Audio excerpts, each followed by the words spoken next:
Hey people, muy buenas a todos y bienvenidos a un nuevo vídeo de Hearthstone. Hoy quiero hacer un vídeo que me hacía especial ilusión hacer porque, bueno, como bien sabréis, se está acabando ya el año del mamut, este año de Hearthstone. El año del mamut sin contar la semanita pre-release o 2 semanitas pre-release de Ungoro fue el año con el que yo empecé a jugar a Hearthstone. Y a lo largo de todo este año he aprendido muchísimo a base de jugar mucho, de ver muchos streams. He podido ver cómo el juego evoluciona a lo largo de todo un año y el metajuego se va formando poco a poco alrededor de ciertas cartas, ¿no? Y me gustaría hacer este vídeo en plan homenaje al año de Mamut, que en general me ha parecido un muy buen año de Hearthstone, sin tener perspectiva de cómo fueron otros, aunque me han hablado mierdas de Gadgetan y todo el rollo, ¿no? Del meta de Gadgetan, pero bueno, me parece que este año ha sido un buen año para el juego, han llegado cartas súper interesantes, la expansión del Trono Helado para mí fue la mejor de todas las que he visto hasta ahora. Me gustó mucho y casi todas sus cartas me molaron un huevo. Y me he propuesto hacer un top del año del mamut, o sea, un top de las mejores cartas del año del mamut, ¿vale? Para todas las clases. Entonces, puntualizo un par de cosas. El top lo he intentado hacer de forma objetiva en base a la carta exclusivamente. Es decir, una carta que han incluido en el juego que para cierta clase es una carta que se ha visto que es buena. O bien porque tiene muy buenas sinergias con la clase o con el resto de cartas de la clase, o bien porque de por sí sola, una carta que tampoco ha conseguido llevar a una clase a lo más alto, a ser una clase tier, son cartas que han mejorado sustancialmente el rendimiento de la clase en ladder y que de por sí son muy buenas y tienen un muy buen valor de carta y creo que merecía la pena meterlas, ¿vale? Dicho esto, vamos a empezar por... Aquí tenéis que preparar las listas, ¿vale? Vamos a empezar por el Paladín. Las mejores cartas para mí, desde mi punto de vista, del año del mamut del Paladín. Tenemos Call to Arms, ¿vale? De esta última expansión de Kobolds y Catacumbas. Esta carta ha hecho resurgir al Paladín un montón. Podría haber incluido también esta carta, pero ahora os explico por qué no la he incluido. Podría haber incluido también la montura espinosa, pero la montura espinosa tuvo un tiempo de gloria bastante más pequeño. Porque no era un meta de silencios y la montura espinosa en un deck de control era muy fuerte, ¿vale? ¿Qué pasa? Que ahora como el Paladín Control está desaparecido prácticamente, pues ya no se juega tanto y por eso creo que no merecía la pena ponerla para hacerlo más sintético posible. Para mí las mejores cartas han sido, como os digo, Call to Arms, que ha hecho resurgir al Paladín un poquito en todos sus arquetipos, ¿vale? Al control le permite poner towns baratos y acaparadores del botín para ciclar pirománticos, ¿vale? Le permite pues generar mesa y combatir a esos mazos rápidos que flodean mesa con muchísima facilidad. Pues esto le permite pelear un poco a costa de perder quizá algún Battlecry, pero es una carta que da muchísima solidez al mazo, te cicla cartas, te mejora la calidad del robo a posteriori, es muy buena.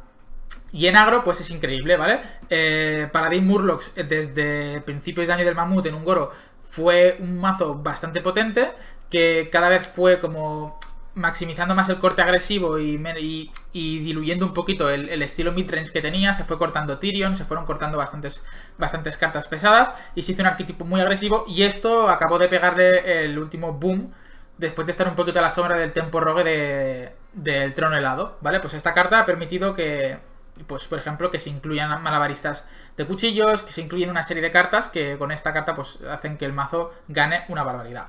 Y el Guardián del Sol Tarim, carta absurdamente buena en control, en midrange, o sea, en absolutamente cualquier arquetipo de Paladín. Esta carta es la polla.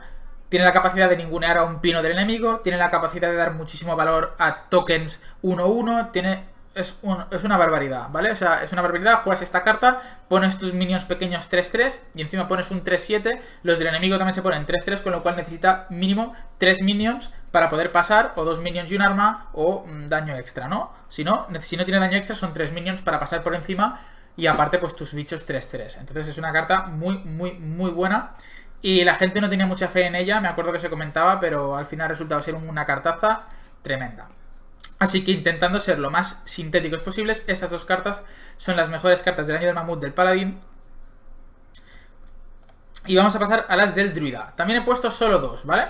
He puesto Infestación Definitiva, como bien sabréis, esto fue un destrozo. Mira, ahora que lo pienso, También voy a comentar esta, ¿vale? Pero no la he querido poner por el tema del nerfeo que le metieron, ¿vale?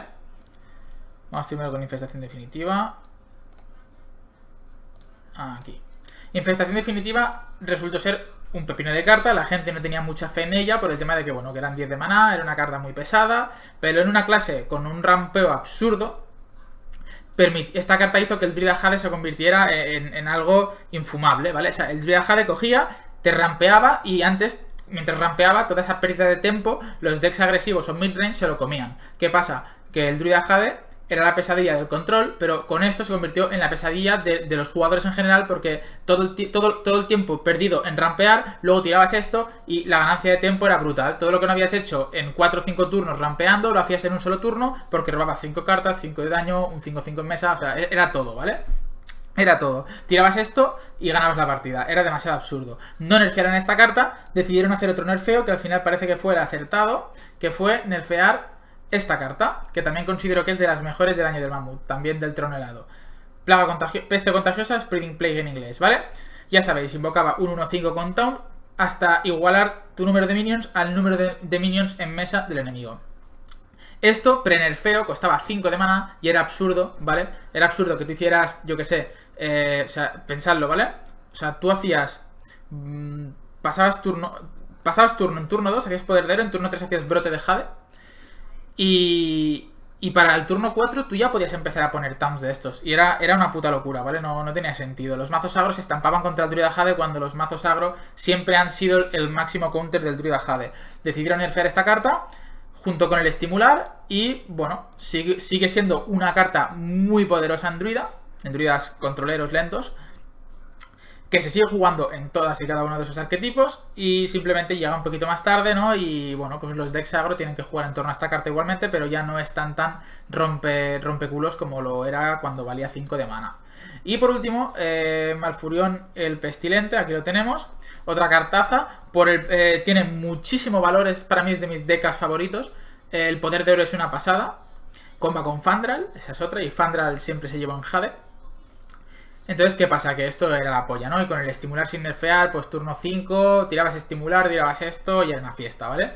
En turno 5 ponías 2 venenos o 2 taunts y te ponías 5 de armadura y el poder de héroe te permite stackear una cantidad de armadura brutal o tradear una cantidad de minions absurda con el poder de héroe. O sea, era increíble, ¿vale? Esta carta es muy buena. Muy buena y creo que se va a seguir jugando siempre en cualquier arquetipo lento de druida, sea Jade o no sea Jade. Así que pasamos a la siguiente clase, el sacerdote. Mi clase favorita. Ha tenido cartas muy fuertes en general, ¿vale? Ha tenido cartas muy fuertes porque el sacerdote en general ha estado muy fuerte. Pero he intentado prescindir de algunas que de por sí no han tejido el meta a su alrededor. Como por ejemplo esta, ¿no? Es una carta muy buena, muy pesada, pero con mecánicas de recruit, por decirlo así, o de resurrect, pues también es muy poderosa, ¿vale? Pero yo creo que por sí sola no es una carta auto-include en ningún deck y he decidido poner estas, ¿vale? Tampoco he puesto recién salido del ámbar porque es una carta que sí, que tiene valor, pero de por sí sola, no sé, yo no la acabo de ver el qué.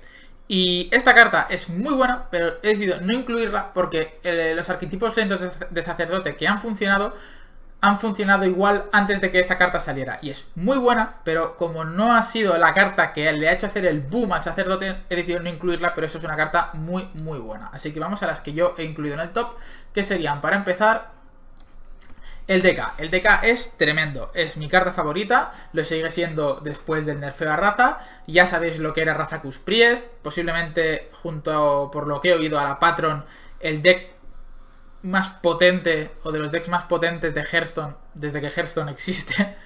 Y bueno, ya sabéis que Raza turno 5 y Deck turno 8 normalmente era free win, ¿vale? Era absurdo. Al principio se orientaban decks alrededor de esta carta más controleros. Cuando se vio que se podía meter Beren y hacerlo OTK, ya se volvió todo un desmadre. Y bueno, esta carta era absurdamente fuerte con Raza.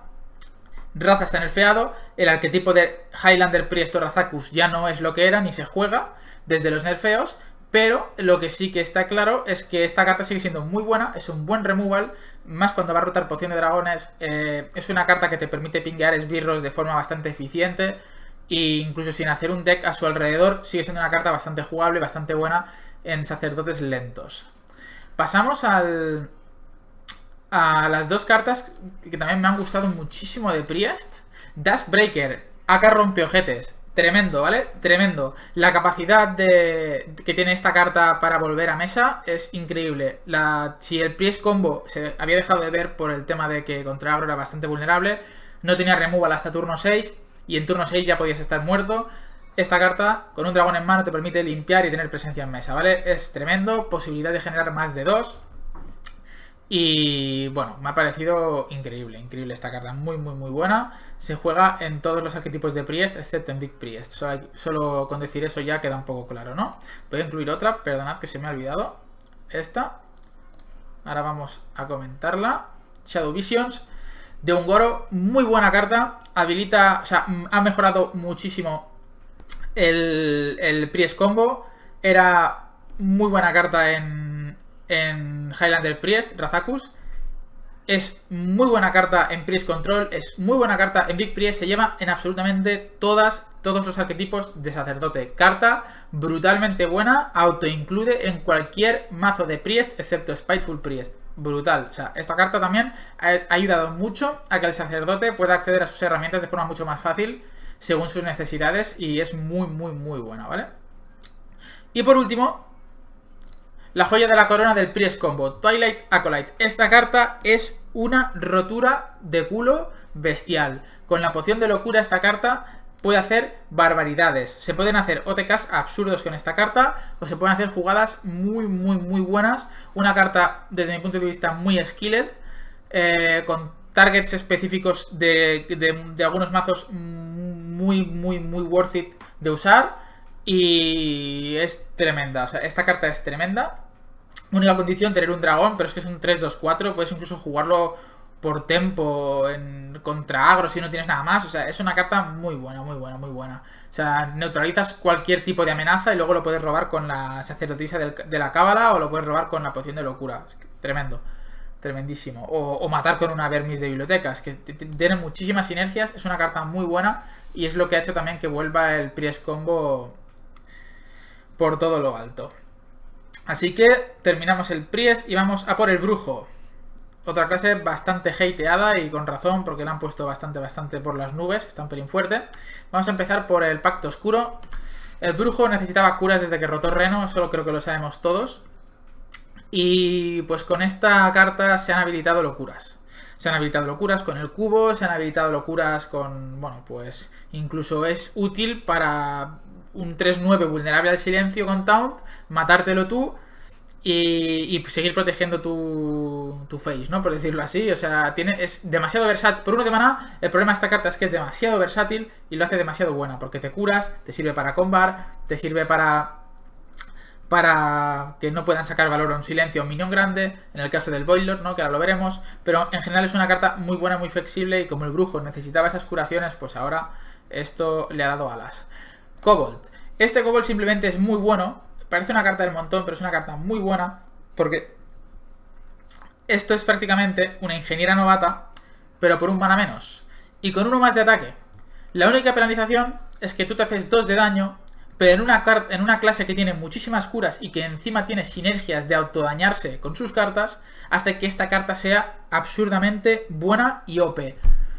Cuando digo OP, no hace falta entender una carta OP como una carta que oprime, ¿no? Como por ejemplo era Raza con el DK, o cartas que oprimen mucho un meta, sino cartas que de por sí tienen tantísimo valor en una clase que es que están OP.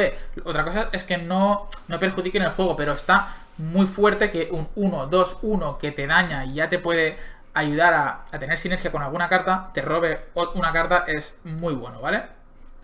Pasamos a la amiga del Cobalt, la piedra de hechizo del Brujo. Robo de vida. Dañas con 3 a un minion. Bueno, dañas con 3 si te dañas con una carta con 5 y si te dañas otra vez con otra carta con 7. Por 4 de maná. Estamos hablando de curaciones y de removal. O sea, de un removal que te cura de 3, 5 y 7. Muy bueno. El Brujo, repito, necesitaba curas. Le han dado más robo de cartas y le han dado curas, ¿vale? No hace falta decir nada más. Cartaza. Poses del Lucky, Lacayo Poseído, 5 de mana, 2-2, parecía una mierda, pero con la inclusión de ciertos demonios en los decks de brujo, esto se vuelve muy bueno. Vulnerable al silencio, como siempre, vulnerable a pociones de locura del Priest, pero esta carta permite garantizar su efecto, y a no ser que en el turno, justo en ese mismo turno en el que vas a jugar el Lucky y matarle con el pacto, te robes tú a todos los demonios del mazo, que cosa es improbable, te garantiza que le sacas valor y reclutas un demonio, ¿vale? ¿Qué pasa? Que si solo llevamos, por ejemplo, Doomwars, o solo llevamos esta carta que vamos a comentar ahora, se convierte en una carta muy fuerte. Voidlord, 9 de mana, 3-9. Provocar, último aliento. Invoca 3 demonios, 1-3, 3 avisarios, ¿vale? Problema, esta carta de por sí no es una carta muy fuerte. El problema es cuando sacas esta carta en turno 6 con el arma de brujo. Perdón, en turno 5, sí, en turno 6 con el arma de brujo o con el lacayo poseído, pacto oscuro, sale este minion y luego empiezas a copiártelo, comértelo, después te lo comes con el cubo y rompes el cubo y salen 2 más, y luego con el Deca de brujo vuelven a salir, y luego con el Lenzot vuelven a salir, y llega un punto en que es insostenible. Ningún mazo tiene suficiente valor como para hacer frente a 6 bichos de estos, más todo el séquito de croquetas azules que salen, y es absurdo, ¿vale? Así que en combinación con esta carta que hemos visto, y en conjunto con esta, es una carta muy fuerte. Escudo de Manari, Cráneo del Manari, 0-3, 5 de mana. Al principio de tu turno, invocas un demonio de tu mano, gratis. Carta que si la robas a tempo en turno 5 es muy fuerte, porque empiezas a bajar, por ejemplo, esto sin el punish de descartar 2 cartas. O te bajas un señor Voidlord, ¿vale? En turno 6. Y ya me dirás tú qué clase de deck puede lidiar sin un silencio contra esto, o un deck agresivo en turno 6. Ya os lo digo yo, bien pocos, ¿vale? Bien poquitos. Y por último, el DK, ¿vale? Un DK que en su propia expansión de Caballeros de Trono Helado, su clase estaba bastante flojita. Solo asomaba un poco y levantaba un poco la cabeza una Zo con Keleset, que luego veremos esa carta. Y se metía esta carta como carta opcional, pero que en late te podía dar un comeback bastante bestia, porque te resucitaba bastantes minions interesantes, ¿no? Ahora simplemente por el valor que te aporta resucitar todos esos demonios tochos, ¿vale? Pues ya es increíble y se le saca mucho más valor y es mucho más eficiente en el meta, en un meta de control, como puede ser el que hay un poquito ahora, ¿no? Y es muy bestia, muy bestia. Esta carta es muy fuerte, además el poder de héroe que te pone también es muy fuerte. Y al final se ha consolidado como una de las mejores cartas de brujo.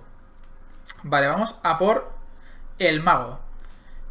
Pongo más el DK porque yo el DK no lo tengo, pero considerad que el DK es una de las mejores cartas del año del mamut, de Ungoro. Perdón, de Frozen Throne, del año del mamut. Es una carta muy buena, que como sabréis, 5 de armadura por 9 de mana. E invocas un elemental de agua y de ahora en adelante todos tus elementales tienen robo de vida y tu poder de héroe sigue haciendo un punto de daño, pero si mata a un minion con ese punto de daño genera otro elemental 3-6 con robo de vida que congela, ¿vale? A late game, en partidas contra control, de control, es una carta que es muy buena y permite pues pelear a fatiga, permite, bueno, pues una pelea a desgaste muy muy favorable para el mago, ¿no? Vale, empezamos por la Arcanóloga. Diréis, la Arcanóloga, tío, es una carta común, es una carta normal. Sí, pero esta carta es muy buena. Es un esbirro de early game que se lleva en absolutamente todos los decks de mago. En todos. Te robas un secreto, puede ser el bloque o cualquier otro, te lo pones. 2 de mana, 2-3, robas una carta. Muy buena, es muy buena esta carta. El glifo. El glifo, hasta que el arquetipo de mago control empezó a basarse en big spells, el glifo se jugaba en todos los arquetipos de mago. En mago misión, en mago control de Ungoro, el mago burn, la freeze mage de toda la vida, en tempo mage, secret mage, agro mage, burn mage, todos los magos llevaban esta carta, porque te genera valor a un coste reducido y es muy buena principalmente por eso, ¿no? Todos conocemos la mítica queja de, es que me juegan 4 bloques. Gracias, Primordial Glyph. Carta muy buena. Dragon Fury. Dragon Fury representa la evolución de la... Pues la he puesto porque no es una carta que de por sí me parezca buena, pero como representa un poquito la evolución y la adaptación de una clase que después de Ungoro se vio un poco en la mierda, porque se ha tenido que aferrar a un arquetipo agresivo tempo, que no termina de ir con ella desde mi punto de vista. Y esta carta representa la evolución del mago control, que deja sus hechizos como la Frostbolt, como el glifo, deja este tipo de hechizos en un segundo plano y empieza a basarse en hechizos grandes y en limpiar con esta carta, ¿vale? Porque te intentas que te saque mayormente hechizos de más de 4 de maná. Por ejemplo, llevarás quizá 2 polimorfias y un bloque, pero una vez te robes el bloque, por ejemplo, con la arcanóloga y te gastes una polimorfia, es muy probable que de aquí salga un removal bastante tocho, ¿no? Y en un meta de pinos, no meta de tokens, esto va a ser una carta bastante buena porque tiene mucho potencial de remover mesa, ¿no? Pero tiene que ir un deck acondicionado a ella. Y por último, Alunet. Alunet la he puesto porque de por sí es una carta muy buena, encaja en muy pocos arquetipos, pero en los arquetipos en el arquetipo que encaja, que es un arquetipo agresivo, cuando la roban, normalmente contra control es free win, ¿vale? Robas esta carta, te robas todo el burn a una velocidad de infarto, te lo tiras toda la cara y ganas. Es que es tan sencillo como eso, ¿vale? O sea, robarte este arma en mago agro es una puta locura. Problema, no sirve para otro arquetipo porque es demasiado draw, sin cabeza, que solo podrías frenar con un Medivh y bueno, pues no acaba de ser interesante, ¿no? Pero bueno, estas serían las cartas de mago junto con el DK. Y pasamos al brujo. No, brujo ya lo hemos hecho. Pasamos al guerrero. Guerrero, como sabéis, está en la mierda, ¿vale? Lo vamos a resumir mucho. La quest en su momento fue buena, en un Goro se jugó, hasta que el meta se acabó de asentar y quedó regalado en segundo plano, ¿vale? El pelotazo de 8 de daño por 2 de maná no era suficiente y el deck pues se quedó un poco atrás. Y las únicas cartas que me parece que son muy buenas, autoincluden cualquier arquetipo de guerrero que no sea agresivo. No quiero hablar de piratas. Es esta, ¿vale? Efectos de torbellino por doquier. Es un buen arma. Un coste bastante decente. Suple un poquito lo que hacía la segadora de Arcanita. No exactamente, pero lo suple. Con sus dos efectos de torbellino. Y pues Garrosh, el DK. De poner armadura. Pasiva de torbellino por 2 de maná. Que comba muy bien con las mecánicas de guerrero. Y aparte, pues el arma que te equipa es muy buena para limpiar mesas tanqueando el daño mínimo, ¿no? Seleccionando el target y tal. El enemigo tiene que jugar mucho con la colocación de sus minions para que nosotros no saquemos valor a este arma. Pero estas os diría que son las únicas cartas destacables de guerrero. Vale, vamos al chamán. Chamán también, en un Goro, era uno de los reyes del meta y solo he puesto esta carta, ¿vale? Porque esta carta potenció mucho el arquetipo de tokens. Esta carta era un dolor de huevos porque la tirabas en turno 2, te generaba un minion y hasta que no te la quitas de encima seguía generando minions y al final te venía una ansia de sangre que no sabías ni por dónde y te partían la cara todos los Murlocs 1-1. Lo exagero un poco, pero esta carta me parece que era una buena aportación de un Goro al chamán. Todo lo demás ya era de gacheta, ¿no? Un poquito llevaba el pack de Jade, llevaba los Evolves, llevaba cosas pues que ya conocíamos. Y principalmente esta es la única carta así destacable, diría yo, ¿no? Porque, por ejemplo, Volcán nunca acaba de encajar en ningún arquetipo como tal. Lo dicho, ¿no? Es que yo tampoco veo que haya ninguna carta exageradamente buena del chamán de este último año. Pero bueno. Nos quedamos con esto y si queréis con el DK que potencia el arquetipo Evolve, pero bueno, tampoco creo que sea ni digno de mencionar, ¿no? El chamán está un poquito en la mierda. Vale, vamos con el Hunter. Y aquí veréis bastantes cartas y diréis, pero si Hunter ha estado en la mierda mayormente. Sí, pero le han dado cartas muy buenas, pero que no han sido suficiente para que el Hunter levante cabeza. Para empezar tenemos Candleshot. Le venía muy bien para cuando los piratas estaban en todos sitios. Un arquetipo de Face Hunter con esta carta daba cargar a los piratas con 2-1 y le permitía tener un control de mesa bastante guay en early game y desarrollar mesa pues a la par que otros minions que tenían hay otras clases que tenían más facilidad para flodear mesa en turnos bajos, ¿no? Esto le permitía pues que no se le fuera todo de las manos. Encima el inmune está muy bien, con esta carta comba mucho, ¿no? Porque un pino te lo liquidas por 2 de maná, liquidas un pino y no tanqueas daño, o sea, muy buena. Luego tenemos el Tajobuche de un Goro. 2 de mana 3-2 son stats muy buenos y si encima adaptas una bestia en una clase de Battlecry, en una clase que está mayormente enfocada a bestias, pues GG, ¿no? La mecánica de adapt es bastante buena y si puedes adaptar en curva algo, pues eso que te llevas. Wandering Monster, no soy muy fan de los secretos del Hunter, pero este secreto ha demostrado ser bastante bueno. Cuando a tu héroe le atacan, sea un minion o con un arma, ¿vale? El rival invoca un minion de 3 de mana aleatorio. O sea, por 2 de mana tienes un 3 de mana, está bastante worth it. Y con sinergias de secretos en Hunter, pues ni os digo, ¿no? Bearshark, Un esbirro que no ha acabado de destacar cuando se juega un poquito el Hunter midrange. A mí me parece un esbirro muy bueno. Mira que Cazador tiene muchos costes 3 buenos y me sigue pareciendo un buen candidato a un coste 3 de Hunter. El único problema que tiene el Tiburoso es que, pues eso, la competencia de cartas que tiene, ¿no? Y por stats está muy bien, es una bestia, está muy bien, no se puede tarjetear, está muy bien, pero tampoco ha sido suficiente para que el Hunter termine de levantar cabeza. Flanking Strike, 4 de mana, haces 3 de daño a un minion, invocas un lobo 3-3, pues echad números, buena carta, ¿no? Buena carta que ayuda un poquito al control de mesa y siempre se agradece. Es una carta que me gusta mucho, pero lo dicho, de momento aún no he sido capaz de hacer levantar cabeza al Hunter. Spellstone, esta carta sí que le ha dado un empujón bastante fuerte. Juegas un par de secretos y ya tienes 4 lobos 3-3 por 5 de mana. Valor a cascoporro, ¿vale? O sea, muy buena esta carta, muy buena. Ha ayudado a que el Hunter vea un poquito la luz en su arquetipo de hechizos. Y por último, Rexxar, que parecía que no iba a ser muy bueno, pero sí lo está siendo porque en un arquetipo donde el único castigo que tienes, por decir así, es no llevar minions, con esta carta, en cuanto la robes y la equipes, vas a remover un poquito de mesa y cambiarás tu poder de héroe de Smork para un poder de héroe que te permite jugar minions, además muy poderosos, ¿vale?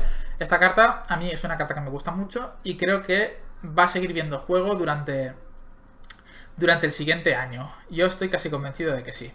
Y por último vamos a las neutrales, ¿vale? Vamos a las cartas neutrales. Aquí voy a hacerlo muy brevemente, os diré el porqué. Pero bueno, intentaré también que se entienda, aparte de ser breve. Firefly. En cualquier deck de tokens se juega. En cualquier mazo que no sea muy enfocado a una tribu, por ejemplo, Murlocs o Piratas, y aún así en algunos sí, esta carta se juega. Es muy bueno. 1 de mana, tienes un 1-2 y tienes otra vez ese 1-2 en la mano prácticamente, ¿vale? Tempo Rogue era muy buena porque activaba combos y bueno, pues simplemente eso, ¿no? Es una carta muy versátil, muy buena por sus stats y por su valor. Prince Khaleset marcó una época, en el momento en que se nerfeó el hacha de guerra ígnea al estimular, esta carta se vio el potencial que tenía de Hide Roll, se empezó a incluir sobre todo en Zoo, en Piratas y en Tempo Rogue, ¿no? En Tempo Rogue esto era un destrozo con el Shadow Step y... bueno, la verdad, a mí me sorprendió que se jugara, pero demostró ser muy potente. Muy potente, sin duda. Rockpool Hunter, la pongo porque le dio un buen impulso también al arquetipo Murlocs del Paladín, sobre todo. Ya sabéis, el 1-2 into esto, ya tienes un 3-3 y un 2-3. Bueno, es muy fuerte, ¿vale? Esta carta y por sus stats sin combar también es buena.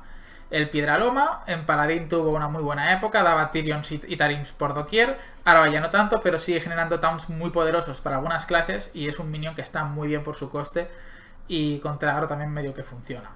Megasaurio, otro culpable de que el Paladín Murloc sea lo que es, ¿vale? El adapt del Megasaurio es tremendamente bueno y te puede cerrar partidas con mesas relativamente débiles, ¿no? Ya lo habréis visto alguna vez. Cobalt Skelbane, en el meta de Khaleset, en el meta de Tempo Rogue y de Razakus Priest, esta carta en auto-include en cualquier mazo midrange, agro, se va muchísimo y sigue siendo buena, pero ahora pues se juega es otro metajuego y ya no ve tanto la luz. El Haste, el culpable de que el Druida Jade ya no sea ni la sombra de lo que era, ¿vale? Utilizada a modo de tech contra Druida, en su momento contra Razakus para intentar evitar el OTK y ahora contra Brujo, ¿no? Para intentar neutralizar al cubo o al Priest combo. Muy buena carta. No era la solución para el Jade, pero buena carta, en parte. Pesadilla Ósea también marcó una época hasta que la nerfearon. Cuando la nerfearon se fue al tomar por culo. Esto es injugable, ¿vale? Ya se ha demostrado. La gracia que tenía esto es que el coste no había buenos costes 7 para casi ninguna clase ni ningún arquetipo, ni ningún mazo. Y esto pues era un coste 7 increíble, pero lo nerfearon, ¿vale? Primordial Drake. Buena carta para control, buena carta para Priest, buena carta para Guerrero Towns. O sea, se ha llevado en muchos decks y me parece una buena carta, fuerte. Y pues simplemente la incluyo un poquito a criterio personal. Es una carta que me gusta, la verdad. En un meta más de tokens funciona mejor, ahora ya no funciona tan bien. Pero y más con el señor rompeojetes del Priest, ¿no? Que hace ya un poquito las veces de esto y más pronto. Pero una muy buena carta sin duda. Y Lich King es una carta muy buena por sus stats, por su valor, está bien. Con Town, tiene impacto en mesa, te garantiza una carta extra, da buenas cartas. Se ha jugado pues en mazos controleros, en mazos de Resurrect, se ha jugado en mazos Tempo. muy versátil y muy buena. Y es el Rey Exánime, qué cojones. Y por último, que veo que me lo he dejado, el Rogue. El Rogue yo la única carta que destacaría, sinceramente. Valira me gusta, ¿vale? Valira me gusta. Soy bastante fan del Rogue y de Valira. A mí esta carta me gusta mucho, pero no podemos considerar que es de las mejores. Pero es una buena carta, sin duda. La que sí que incluiría como una de las mejores cartas, sin duda, es ni más ni menos que el señor Elven Minstrel, el juglar elfo. 3-2, con combo robas 2 minions. Esto en tempo rogue de Kleset era brutal y sigue siendo brutal en cualquier mazo de rogue porque se lleva, porque quieres draw y esto te roba minions, ¿vale? Te roba subastadores, te roba cositas súper interesantes siempre y siempre lo quieres llevar. Esta carta también es bastante buena, pero no acaba de cuajar. En Miracle puede ser buena, pero está un poquito ahí. Y poquito más, poquito más. ¡Hostia, la planta! Cierto, me equivocaba, la planta. Quizá la mejor carta de piquero de todas. 5 de mana, 3-4 y por combo destruye un minion. Muy, muy, muy buena. Se me olvidaba la plantita, tíos. La plantita es muy buena. Plantita junto con juglar elfo yo creo que son las únicas que podríamos incluir. Así como Dios manda. Valira también es muy buena, pero bueno, es más situacional, es un poquito codiciosa. Pero bueno, podríamos poner estas tres mira, pues porque es el pícaro, ¿no? Le podríamos poner estas. Así que, nada, si queréis que me he dejado alguna carta, dejádmelo en los comentarios. Si queréis que debería incluir alguna otra carta. A mí me parece que estas resumen un poquito lo que ha pasado en este año del Mamut. No he incluido la quest del Rogue por el nerfeo, pero sabéis también que la quest del Rogue era muy buena antes del nerfeo. Y nada, pues lo dicho, si os ha gustado el vídeo, like, suscribiros al canal. Y lo dicho, también en los comentarios, si os interesa añadir algo, pues lo leeré más contento que unas Pascuas, vuestras opiniones. Así que, chao, chao, gente.